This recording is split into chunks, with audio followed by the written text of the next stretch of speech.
Hey folks, Vince here from OwlMortgage.ca. So I just got back from a long overdue vacation overseas in Europe. Warm weather, good food, strong espresso, people who don't panic every time a central bank sneezes. And I come back home to Canada, open the Globe and Mail, turn on BNN Bloomberg, look at the TREB Market Watch reports, and boom. The economic mood, grim. The numbers, bleaker than a February sunset in Sudbury. And now I'm seriously considering an extended vacation permanently. Let's talk about why the data says your wallet is shrinking, your job's at risk, and Ottawa still sleepwalking. Let's start with the Bank of Canada. I was betting on rate cuts at the last meeting as I landed in Europe. So were the markets. We were all wrong. No cut in early June, and now odds of another this year, maybe just one, is in the cards. That's it, and not until September possibly.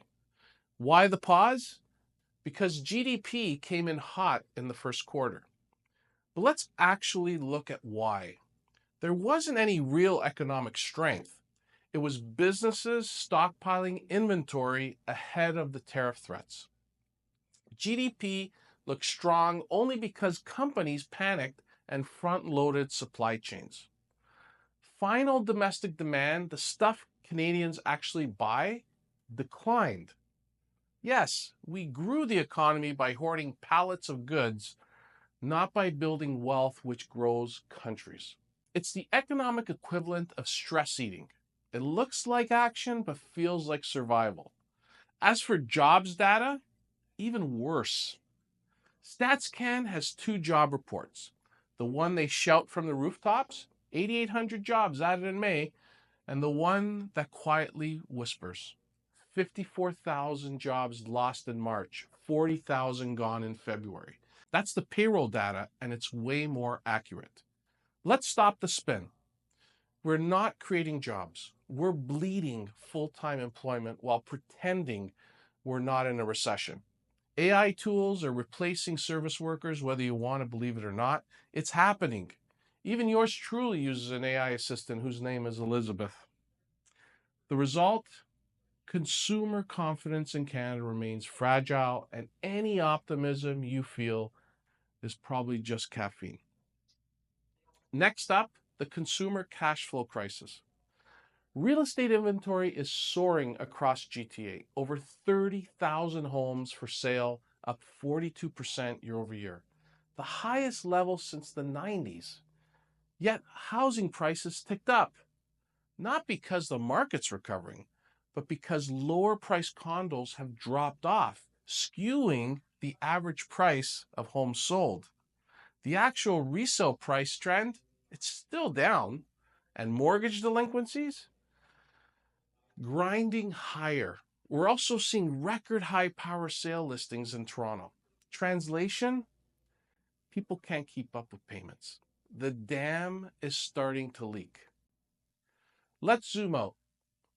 Tariffs are coming, not maybe, definitely. And that means construction costs are up, groceries up, consumer goods up. Everything is more expensive at the time when household budgets are already cracked. And we're layering this on top of uncontrolled immigration policy. Now, before anyone freaks out, immigration is good for long-term growth. I get it. But dumping hundreds of thousands of newcomers into a system that can't even house or employ the people already here, it's a supply-demand disaster.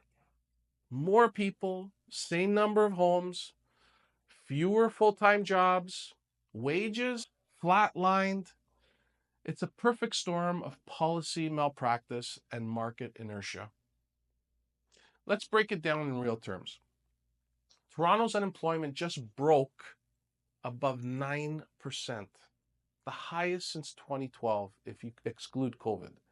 Court-ordered home sales are accelerating, condos are falling in value, single-family construction down 15% in just 5 months.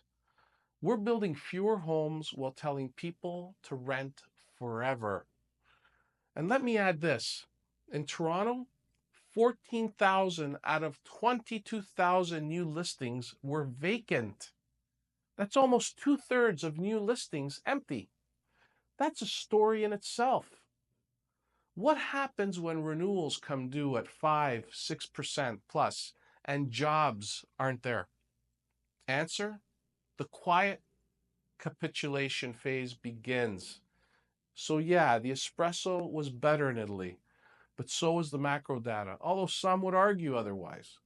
Canada is entering a period where debt servicing eats away at your disposable income.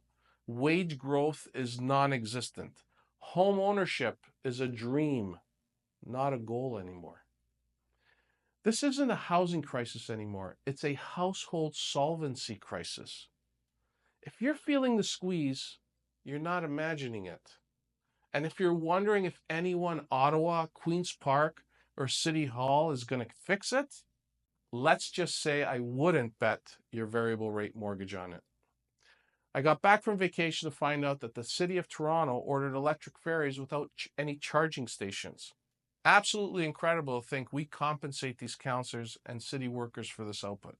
Seriously, like it's fucking crazy.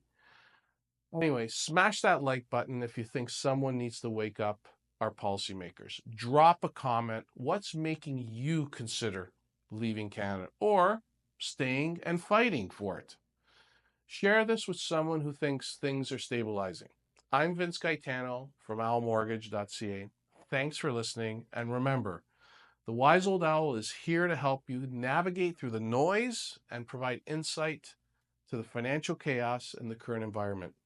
Stay informed, stay sharp, and maybe stay on vacation a little longer. Cheers.